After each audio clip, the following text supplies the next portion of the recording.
Vamos a continuar con el catecismo y continuamos en la sección acerca de la gratitud. Ya es la última parte del catecismo y estamos meditando en cómo los creyentes vivimos una vida de agradecimiento a luz de la redención que tenemos en Cristo. Y aquella gratitud se ve primordialmente en las buenas obras que hacemos para nuestro Dios. Pero esas buenas obras, hermanos, el Señor nos ha dicho en su palabra que esas buenas obras son aquellas que son conforme a su palabra, en conforme a su ley.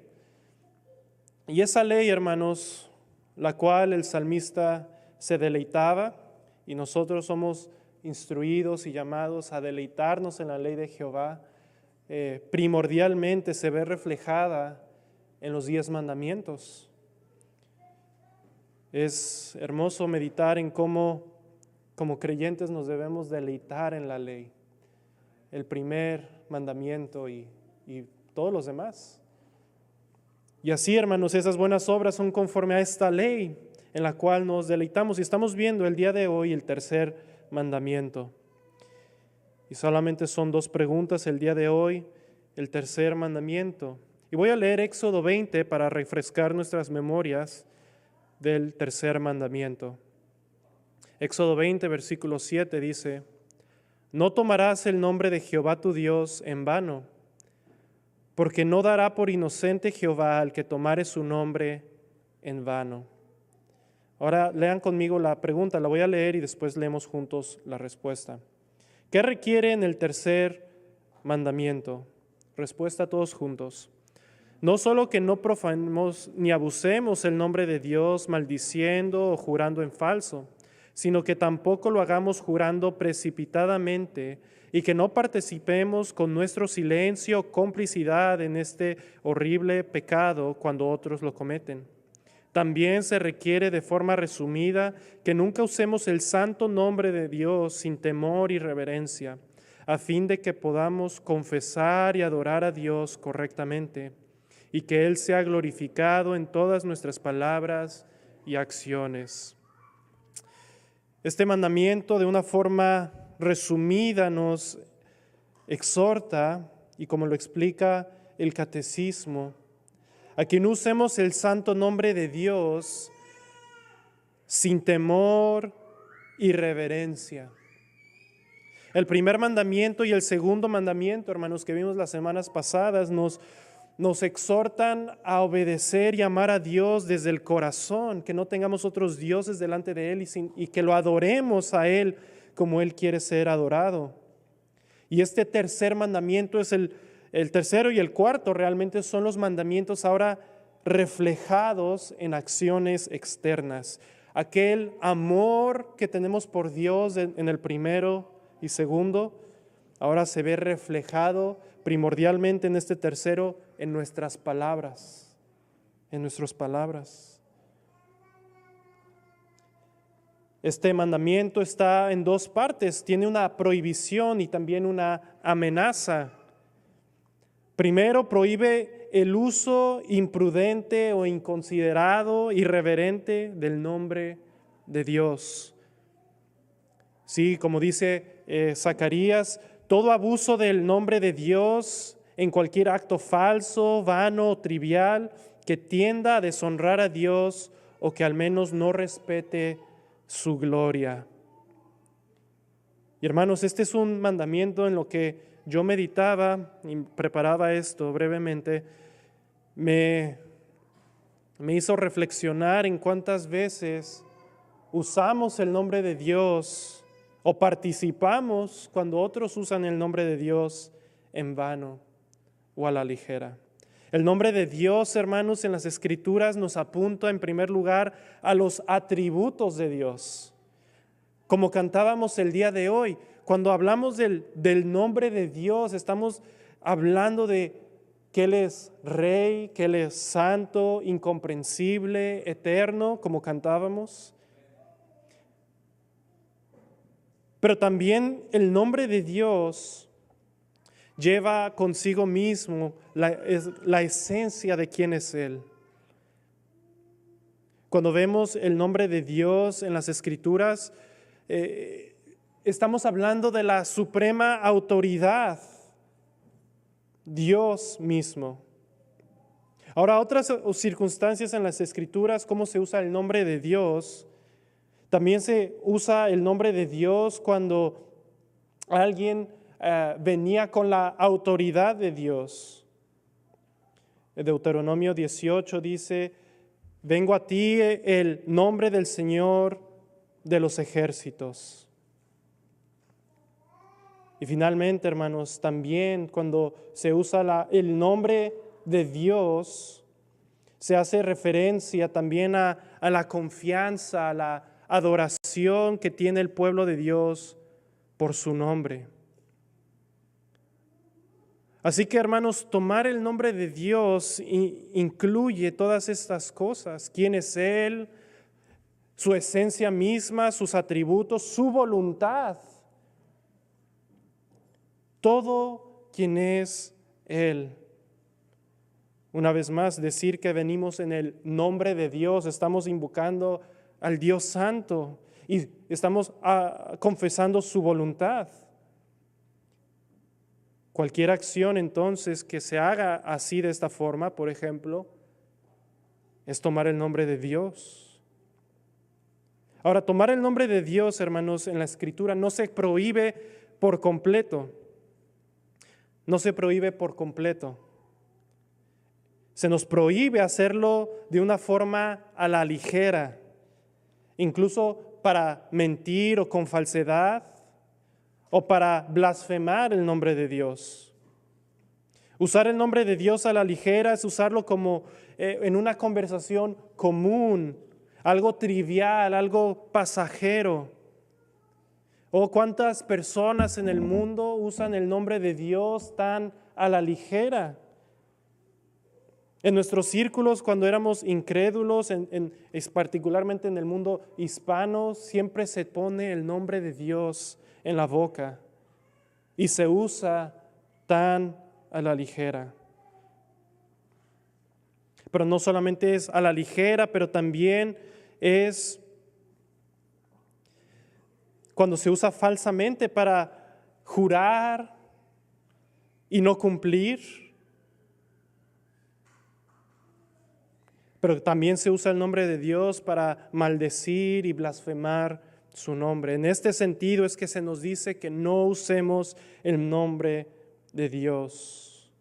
No usarás el nombre de Dios que no sea honorable, que traiga honra a Él.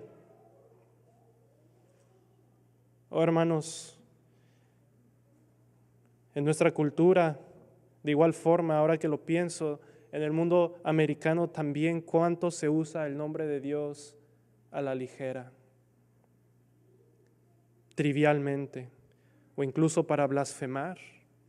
Y hermanos, este precepto negativo, no usarás el nombre de Dios de esta forma, conlleva también algo positivo, como en todos los mandamientos.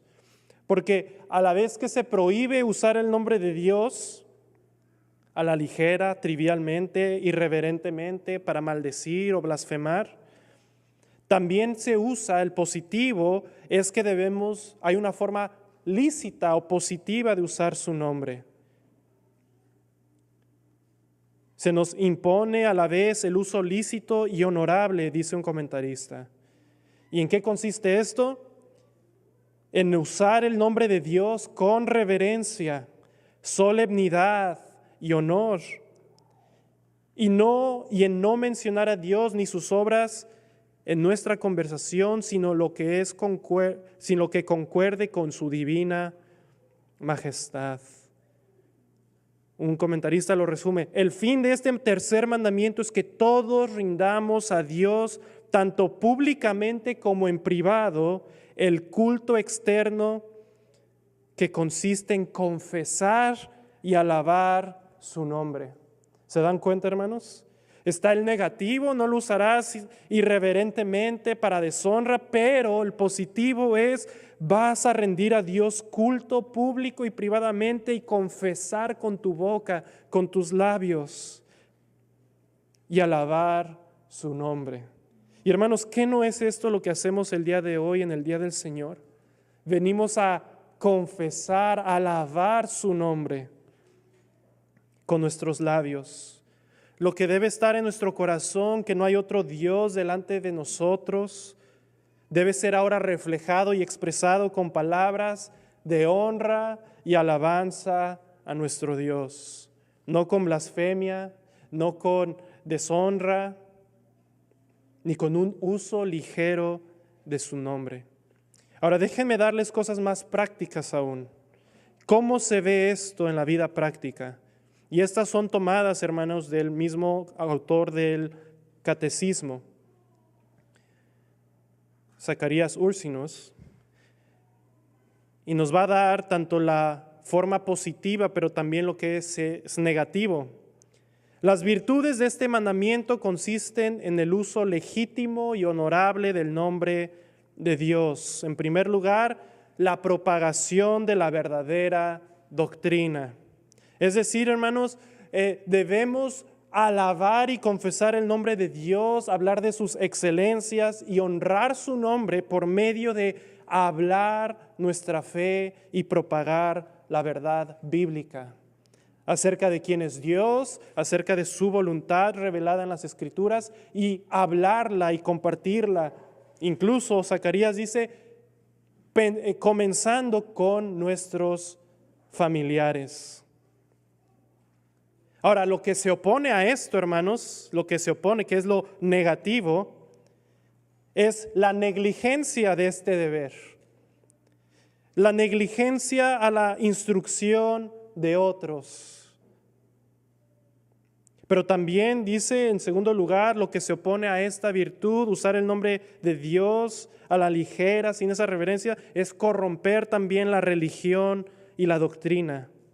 Corromperla. Aquellos que son falsos maestros corrompen y así blasfeman y deshonran el nombre de Dios. Pero pensemos en la primera omisión, hermanos, cuando somos negligentes al no propagar y confesar la doctrina bíblica. Si somos negligentes en esto, estamos trayendo deshonra y no estamos honrando a Dios como deberíamos hacerlo. En segundo lugar, hermanos, otra virtud, dice Zacarías, es alabar y glorificar a Dios, que consiste en reconocer los atributos y obras divinas, junto con su aprobación y admiración en presencia de Dios y de las criaturas, con el propósito de declarar nuestro amor y reverencia a Dios, para que sea exaltado sobre todas las cosas y se manifieste nuestra sujeción a Él. Hermanos, esto es lo que hacemos en el día del Señor. Venimos a alabar y glorificar. Rendimos nuestro día en la sujeción a Él y con nuestros labios lo honramos, pero no se limita al día del Señor, sino todos los días de nuestra vida. Debe haber en nosotros, hermanos, un destello de la honra y la gloria de Dios, y que los otros puedan ver que nosotros glorificamos a Dios con nuestras vidas y con nuestras bocas, porque este es el propósito. Declarar nuestro amor y reverencia a Dios al confesar sus atributos. Lo que se opone a esto, hermanos, es el desprecio a Dios. Dice Zacarías, un descuido a la alabanza y adoración y sus obras divinas. Hermanos, cuando no alabamos a Dios con nuestros labios, ya sea en el día del Señor y todo el día de la semana, y no adoramos su nombre, estamos despreciando a Dios. Estamos despreciando a Dios, y esto es algo que no es ligero. La blasfemia también. Cuando una persona blasfema el nombre de Dios, esto es algo obvio que ya sabemos.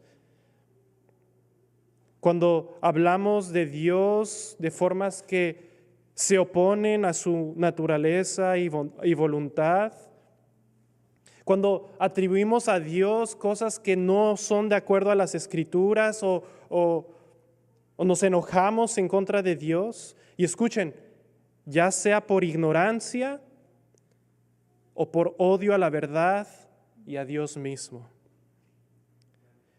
Hermanos, ¿cuántas personas, incluso creyentes, y pueden ser creyentes genuinos, que por ignorancia cuestionan y empiezan a blasfemar el nombre de Dios al oponerse a la palabra de Dios, a su voluntad revelada? Cuando empezamos a decir cosas como, bueno, así no es Dios, o Dios es muy enojón, o Dios es muy malo.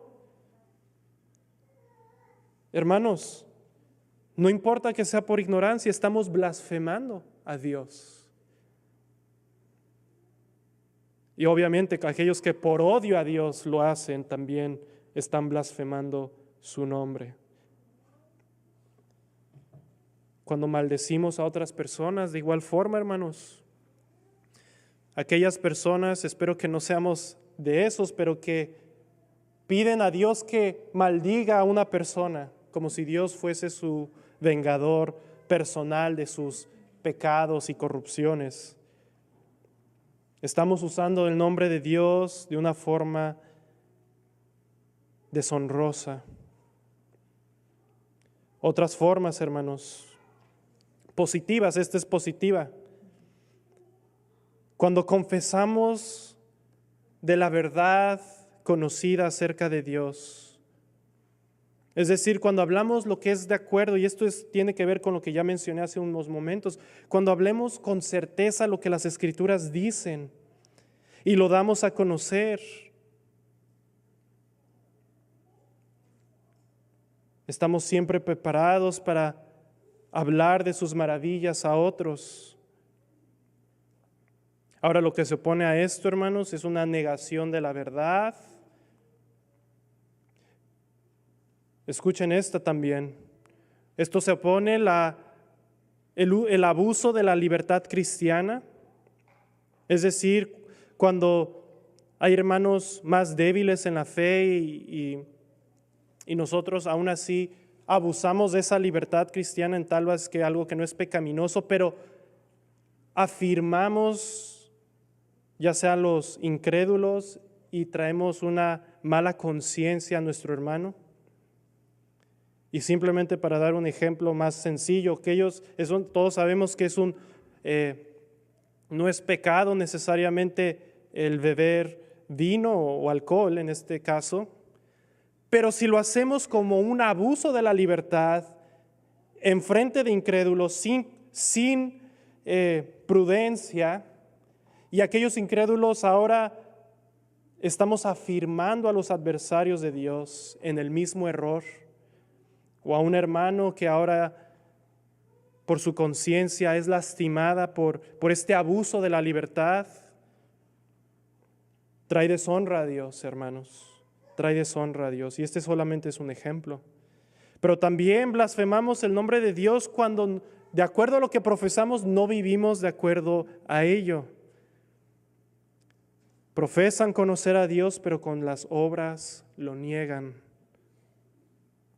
Y finalmente, hermanos, una virtud que debe traer este mandamiento es el celo por la gloria de Dios, que es un amor ardiente a Dios, y es una tristeza cuando Dios y su nombre es reprochado, despreciado. Ahora, lo que se opone a esto, hermanos, es que seamos tímidos, falta de convicción, falta de celo por Dios, de tal forma que incluso cuando escuchamos a otros, o ya sean incrédulos, blasfemar su nombre, por timidez, por indiferencia, por falta de convicción, participamos de lo mismo. Y este mandamiento nos dice, tengan celo por mí, por mi nombre. Porque escuchen, no tomaré por inocente al que lo maluse. Y esto me lleva a la última pregunta y la vamos a leer. Dice la pregunta: entonces, ¿es profanar el nombre de Dios maldiciendo y blasfemando un pecado tan horrible que la ira de Dios se enciende contra los que no intentan impedirlo y oponerse a Él con todas sus fuerzas? Respondamos juntos. Sin duda alguna, pues no hay un pecado mayor ni que provoque más a Dios que la profanación de su nombre. Por eso Él ha ordenado que este pecado sea penado con la muerte. Dios, hermanos, añade una amenaza a este mandamiento, declarando con ello que esta parte de la obediencia es una de aquellas cosas que cuando se viola esta ley, este mandamiento, Dios lo va a castigar de una forma severa. Hermanos, fuimos creados para alabar y glorificar su nombre. Para eso fuimos creados, como oraba nuestro hermano Alonso. Y Dios nos exige que ese sea nuestro fin de todas las cosas, puesto que el mayor bien y nuestro fin, el propósito por el cual fuimos creados, va de acuerdo al castigo. El castigo de este pecado consiste en reprochar su nombre, en tomar su nombre en vano, no adorarle, no glorificarle. Por lo tanto, el castigo es igualmente severo como lo es el propósito por lo cual mismo fuimos creados, la misma muerte. Porque cuando conocieron a Dios, no le glorificaron como a Dios ni le dieron gracias. Y dice la Escritura, quien maldiga a su Dios cargará con su pecado, y quien blasfeme el nombre del Señor será condenado a muerte. Hermanos, amemos este mandamiento y amemos el nombre de nuestro Dios. Crezcamos en un celo por su nombre, y no nada más en nuestras vidas, pero en la vida de nuestros hijos, en la vida de nuestros familiares, y que su nombre no sea profanado por nosotros. No hay mayor pecado que su nombre sea profanado y blasfemado. Ahora levantémonos y alabemos su nombre con convicción, con celo y con alabanza y admiración.